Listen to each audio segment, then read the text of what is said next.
大雄家里开电视台了，胖虎二话不说就要直播唱歌，静香也不甘示弱，要直播拉小提琴。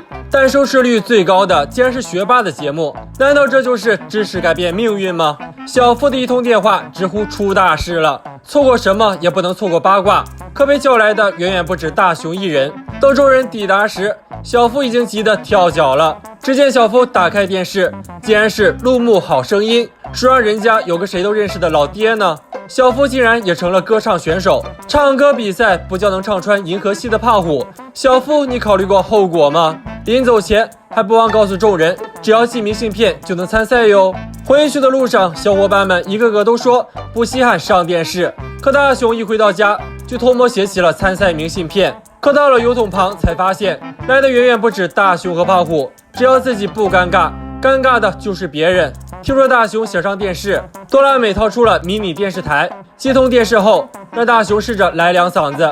大雄二话不说唱起了抓鸭子抓几只抓三只嘎嘎嘎。大雄也觉得唱的有些尬，但收视率却蹭蹭往上涨。这时小伙伴们纷纷找上门，无论是拔掉电源还是换台，家里的电视上一直都是大雄，这给大雄激动坏了。可当听说电波可以发送到整个日本的电视时，小伙伴们不再淡定了，一个个都想当 superstar。可都上电视的话，谁来当观众呢？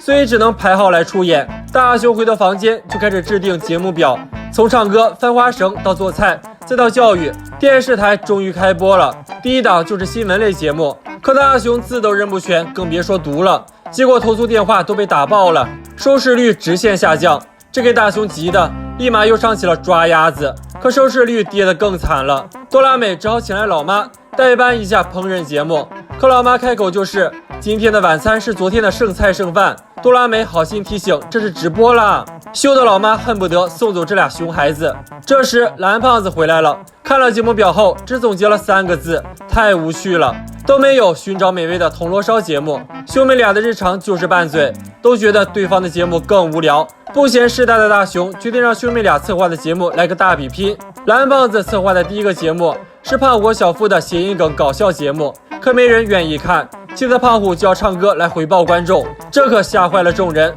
接着是哆啦美策划的节目，本以为是来一展歌喉的学霸，到了才知道竟然变成了教育节目，而且还是今天作业答案的实时直播，不用动脑直接白嫖，收视率是蹭蹭往上涨。这时来了位客人要当赞助商，俺们也不是爱钱，就是想帮着做宣传。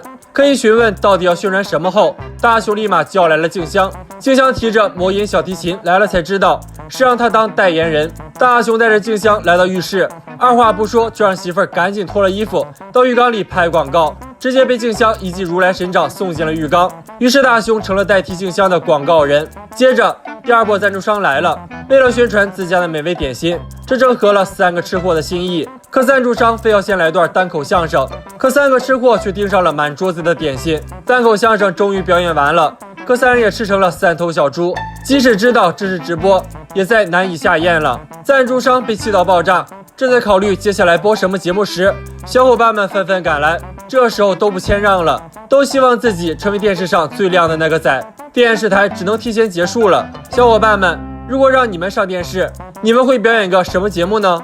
不要走开，下集更精彩。别人家的情人节礼物都是靠超能力，但大雄告诉你，真正的爱情是要走心的。7夕情人节，大雄恨不得把自己的心掏出来，以示我爱静香有多深。可在常年单身狗的虎父2人看来，大雄这是在吹牛皮。大雄决定心动不如行动，一定要在7夕节送给静香同学一颗真正的星星作为礼物。What？ 这回连意志力挺大雄的蓝胖子都被惊呆了。但作为大雄最忠实的粉丝，蓝胖子永远无脑维护大雄的任何决定，要帮助大雄实现这个浪漫而充满梦幻的愿望，去银河钓星星。钓星星第一步，上天竹蜻蜓带我飞。趁着7夕的夜色，大雄和蓝胖子来到一朵白云之上，蓝胖子掏出了钓星星套装。钓星星第2步，疑似银河落云端。牛云瓦斯用来制造云朵大陆，浮水瓦斯用来制造人工湖泊。智商从未上线的大雄立刻将头伸进湖泊中寻找星星，可原料都还没放呢。蓝胖子拿出钓星油，倒入钓星油的湖水就像镜子一样，把宇宙投射在湖中。钓星星第3步，竹船垂钓。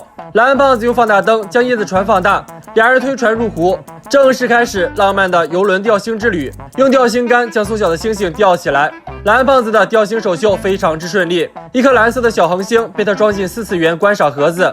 星星按照亮度可以分为1到6等星，1等星最亮，6等星最暗。蓝胖子钓上来的这颗星星是几等星呢？一看这么简单，大雄立刻心痒难耐，表示要钓一颗大大的星星。可是真的那么简单吗？大雄被钓上来的第一颗星星爆了头，不仅是颗特别普通的小行星，而且怎么看都像坨奥利给。大雄再次甩出鱼竿，这次的星星会发光了，可差点没把大雄两人当场变成香喷喷的烧烤。原来是天蝎座的1等星星宿2，一颗会放出火红色亮光、发出巨大能量的红超巨星。为了钓起一颗会发光的、可爱的、不会带来危险的星星送给静香，蓝胖子心不甘情不愿的成为其上刀山下星海的工具人。可蓝胖子游出去没多远，鱼钩就被一颗彗星顺走了，还把稳坐钓鱼台的大雄也给带入了水中。幸好蓝胖子的1口氧气瓶，大雄才成功渡劫。本以为安全了，周遭却掀起巨浪，二人遭遇了吞噬一切的黑洞。黑洞也不挑食，啥都能吸。眼看大雄就要被吸入黑洞，变成人渣，蓝胖子随手一抛，4次元观赏盒子居然抵抗住了黑洞的吸力，把黑洞反吸了进去。大雄的钓星大计眼看就要失败，蓝胖子再次出招，果真是没有失败的任务，只有无敌的蓝胖子。一张捕星网捞起了银河中好多的星星。与此同时，胖虎和小夫正在开心的游园，但胖虎没注意，那颗彗星也被他一瓢收下了。如果不出意外的话，要出意外了。彗星把游园现场搞得一团糟，胖虎和小夫因此成为千夫所指。静香静静地站在阳台上看星星，大雄两人抬着堆满星星的捕星网来了，当着静香的面，把发出各色光泽的星星装进了观赏瓶。美丽的缩小版星空展现在静香的面前，古有周幽王微博美人一笑，烽火戏诸侯，今有大雄微博静香一笑，搬走天上的星星。所幸大雄的一番辛苦并没有白费，捕星网的打捞痕迹无意间促成了另一桩仙凡神话。小伙伴们知道是什么神话吗？不要走开，下集更精彩。眼瞎就会败北，手残则会白给。集眼瞎手残于一身的大雄，为了吃口面，要把蓝胖子陈合。一切的起因居然是小夫太大方了。最高级的竹子就得配得起国宝级手艺人，最高级的素面就得等上1年。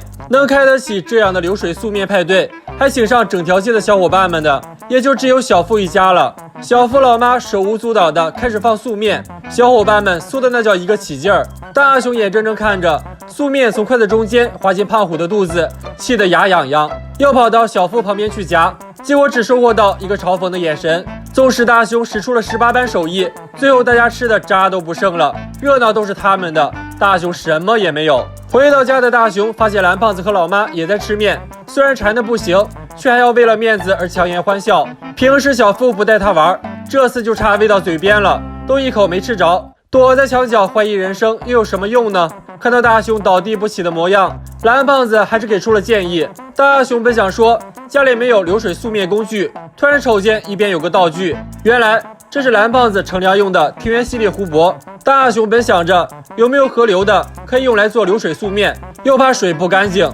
蓝胖子上火了，这可是最高级的天然水。大雄一听这是小夫家同款，赶紧唆使蓝胖子把最大的亚马逊河给拿了出来，穿过格列佛隧道变小之后，把素面交给蓝胖子，自己带着碗筷飞向了盆景内部。蓝胖子酝酿了一会儿，用镊子把素面放进了河里。大雄聚精会神地盯着素面，一头撞在了毒蛇身上，就要把它当午餐肉。大雄整个人都炸毛了，一屁股坐进了水里。虽说没淹死，但水里的食人鱼又盯上了他的屁股。大雄慌不择路逃上岸，结果又踩到了鳄鱼，展示了一波能把牛顿气活的雄式轻功之后，还是被蓝胖子夹了起来。既然河流这么危险，大雄决定换成瀑布。这次是世界第3大的尼亚加拉瀑布。被蓝胖子放下的素面随着水流下来，可大雄不是把筷子夹丢了，就是把裤衩子夹丢了，以至于素面都用完了。蓝胖子只好又拿来新的。听到大雄抱怨根本找不到素面，